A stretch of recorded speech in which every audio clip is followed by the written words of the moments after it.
देख रहे हैं अब तक news channel. Unique academy computer and coaching classes, जहां नर्सरी और जूनियर सीनियर केजी क्लासेस से लेकर 11वीं और 12वीं जमातों के लिए कोचिंग क्लासेस जारी हैं। यूनिक एकेडमी में ऑडियो और वीडियो स्क्रीन का इंतजाम भी किया गया है। 5वीं, 6ठी, 7वीं और 8वीं जमात की स्पेशल क्लासेस भी जारी हैं। उर्दू, इंग्लिश, मराठी और मैथ्स की बेसिक क्लासेस भी जारी हैं। लड़कियों के लिए बिल्कुल सेपरेट क्लासरूम। यूनिक एकेडमी में अपने बच्चों का एडमिशन करवाएं। हमारा पता याद रखिए, शहीद अब्दुल हमीद कुसुम्बा रोड, निहाल नगर पुलिस स्टेशन के सामने, मालेगांव।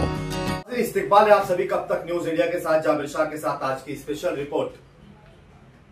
क्या दिन दिखा रही है सियासत की धूप छांव। कल तक जो सपूत थे वो कपूतों में आ गए थे, इस कदर अजीम के पैरों में ताज थे, इतने हुए जलील के जूतों में आ गए।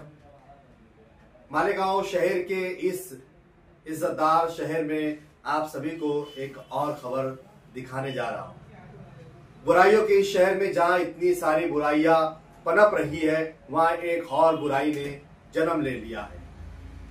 सोशल मीडिया पर 2 रोज से एक वीडियो वायरल किया जा रहा है। क्या है उस वायरल वीडियो का सच? आसिफ शेख रशीद इलेक्शन हारने के बाद बड़ा कब्रिस्तान हमीदिया मस्जिद से सोलार उठा लिया गया। इस बात को आज दिन भर में कई लोगों ने हमसे पूछा और सोलार उठता हुआ वीडियो सोशल मीडिया पर वायरल हो रहा है। अब तक न्यूज इंडिया ने इसकी खोज की है, इसकी तफ्तीश की है। क्या है वो सच? क्या वाकई आसिफ शेख रशीद ने इलेक्शन हारने के गुस्से में हमीदिया मस्जिद से सोलार सिस्टम को उठा लिया? क्यों उठा लिया? या फिर हमीदिया मस्जिद में सोलार सिस्टम लगाना ही नहीं था? एक छोटी शॉर्ट में रिपोर्ट आपको सुना देते हैं। हमीदिया मस्जिद के ट्रस्टियों की ओर से पहले ही हमीदिया मस्जिद में सोलार ना लगने को लेकर कई मर्तबा हाफिज अली सजर और असलम अंसारी को इस बात की बार बार फोन कर कहा गया कि हमें सोलार सिस्टम नहीं लगाना है। लेकिन अली सजर से हमने बात की, उन्होंने कहा कि जब पहले 2 ट्रस्टियां से पूछा गया था तो उन्होंने कहा था कि हमें लगाना है और इसकी एनओसी भी दे दी गई थी। लेकिन बाद में बाकी मुश्तरका ट्रस्टियों के बीच में जब मशवरा हुआ तो उसे इनकार कर दिया गया और ये इस इनकार की खबर हाफिज अली सजर और असलम अंसारी को दे दी गई थी। लेकिन इलेक्शन की मसरूफियत की वजह से कंपनी को दिए गए ऑर्डर और एड्रेस में ये तब्दीली नहीं करवा सके और इन्हें ना खबर होते हुए सोलार सिस्टम हमीदिया मस्जिद में उतर गया। उतरने के बाद इमाम साहब ने हाफिज अली सजर और असलम अंसारी को फोन किया कि हमने मना किया है, फिर ये सोलार सिस्टम यहाँ कैसे उतर गया? उन्होंने कहा कि हम इलेक्शनी मशरूफियत में है, माजरत है कि हम उन्हें नहीं बता पाए कि वहां नहीं उतारना है, वहां उतर गया है, हम इसे उठवा लेंगे। इलेक्शन के अय्याम में 22 दिन गुजर गए, सोलार सिस्टम वहीं पड़ा रहा। रिजल्ट आने के बाद जब सोलार सिस्टम उठाया गया तो इस बात का इल्म न हाफिज अली सजर, न असलम अंसारी, न आसिफ शेख रशीद को था। कंपनी के डायरेक्ट इनडायरेक्ट आदमियों ने सोलार सिस्टम वहां से उठा लिया और इसका वीडियो किसी ने बनाकर सोशल मीडिया पर वायरल कर दिया और इस बात की अफवाह शहर भर में फैलने लगी कि आसिफ शेख इलेक्शन हारने के बाद हमीदिया मस्जिद बड़ा कब्रिस्तान से दिए गए सोलार को वापस ले लिया गया है। हमने मस्जिद के ट्रस्टियान से सीधा मुलाकात की, बातचीत की, बड़ा कब्रिस्तान गए, हमीदिया मस्जिद गए, वहां उनसे बातचीत हुई। उसके बाद हमने फोन पर भी शफीक अहमद, मोहम्मद मुस्तफा बपाती, उनसे मुलाकात, फोन पर गुफ्तगू की। पूरी सच्चाई क्या है अगर आप सच जानना चाहते हैं, सच सुनना चाहते हैं तो ये ऑडियो रिकॉर्ड है, ये हम आपको सुना रहे हैं, ये सुन लीजिए और आप खुद फैसला कीजिए कि बड़ा कब्रिस्तान हमीदिया मस्जिद में सोलार सिस्टम को आसिफ शेख रशीद ने इलेक्शन हारने के बाद उठाया या क्या है सच, या फिर इस पर कर रहे हैं सियासत। इसमें शफीक अहमद, मोहम्मद मुस्तफा बपाती ने कहा कि इस पर सियासत नहीं होनी चाहिए, जो लोग भी कर रहे हैं ये अच्छी बात नहीं है। मैंने इसीलिए शुरुआत में कहा कि बुराइयों के इस शहर में एक बुराई ने और जन्म ले लिया है। सियासत साफ और शफाफ होनी चाहिए, राजनीति काम पर होनी चाहिए, सियासत तामीर वो तरक्की पर होनी चाहिए और शफाफ होनी चाहिए, क्योंकि हम इसे मस्जिद मीनारों का, मदारिसों का, दीनदारों का, उलमाओं का, हाफिजों का, पढ़े लिखों का, बाशऊरों का शहर कहते हैं।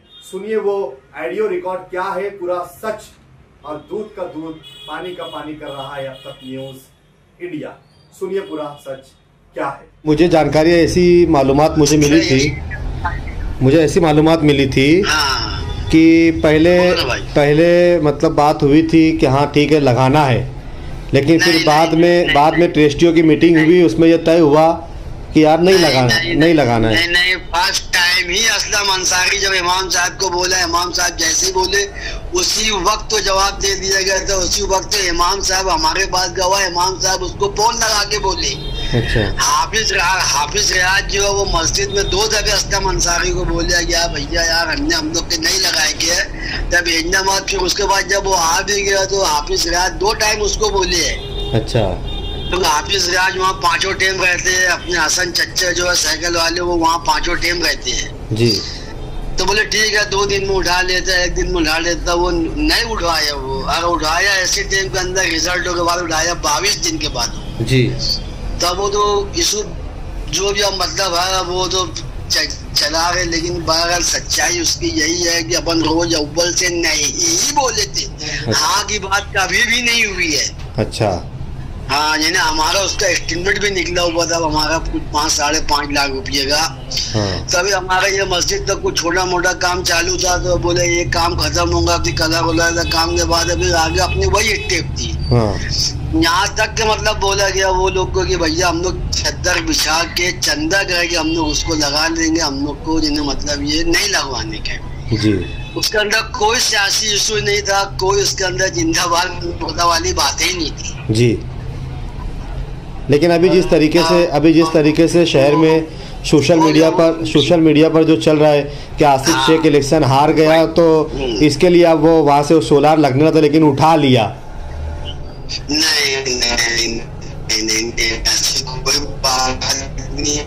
अपना तो 22 दिन का, महीने भर से क्या 100 महीना पहले अपना मैसेज था। असलम अंसारी भी बोल सकते हैं, इमाम साहब भी बोल सकते हैं, हाफिज रियाज भी बोल सकते हैं, हाजी खुर्शीद भी बोल सकते हैं, ऐसी कोई बात नहीं है, उसमें कोई सियासी इशू है ही नहीं। चलेगा, ठीक है, बहुत शुक्रिया। वो कैसे अपन गाँव को समझा नहीं सकते ना भाई साहब। नहीं सब मसले अव्वल से वो नहीं थी, हाँ में नहीं थी वो। हाँ, लेकिन अब अपना शहर भी अभी ऐसा हो गया ना हाजी साहब कि हर बात पर सियासत। वही बात बोल रहा ना, हर बात पॉलिटिक्स की तरफ लेके चले जाते। अब ये मस्जिद से सोलार का उठना, इस पर भी मतलब सियासत के शेख आसिफ इलेक्शन हार गए हैं तो वो उठा रहे हैं। अरे भैया मेरी बात सुन लो, अगर ये 22 दिन पहले जब वो आया था ना, अपन जब मैसेज दिए, मतलब डायरेक्ट फोन पे बात की असलम अंसारी साहब से, अनीस आजाद साहब से, दोनों के इमाम साहब फोन किए जी। भैया ऐसा अगर वो लोग जब उठाते तो ये इश्यू होता ही नहीं था। मगर वो लोग नहीं उठवाए तो अच्छा, अभी भी वो लोग नहीं उठवाए भाई। अच्छा। वो जो नासिक से जो ऑफिसर था ना, वो सर अपना मेरे ख्याल लगता है वो मुस्लिम है जी। तो वो अभी तो उनको बोला भी नहीं है, उनको बताया भी नहीं असलम को, वो डायरेक्ट उठा के लेके चला गया वो। अच्छा।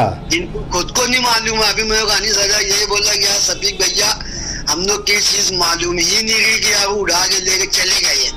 वो तो सोशल मीडिया पे आवा, पे आवा तो बोले अमान के बात समझ में आई। अबे मगर तुम लोग जब लापरवाही की रहा तो इमाम साहब बोले कि नहीं बोले, अनीस बोले, दूसरा पे मुझे बोले ठीक है। अबे मगर तुम लोग के जब उठाते हो तो ये हल्की नौबत ही नहीं आती ना भैया। अबे क्या तुमान की, फिर अभी वो ऑफिसर भी घड़ी वो फोन कर रहा था इमाम साहब को कि कब लगाने आना, तो इमाम साहब उसको बार यही जवाब दे रहे थे क्या हमको लगाने ही करनी है। तो वो आगे उठा के ले गया। अब तुम लोग को नहीं मालूम हो तो उसके अंदर ही अपन क्या कर सकते हैं। बराबर। तो बहरहाल इसको सियासी इशू नहीं बनना चाहिए, ये अपना बोलना है बस। चलेगा, ठीक है। आपका नाम क्या है मुझे बता दीजिए ना। सफीक अहमद मोहम्मद मुस्तफा।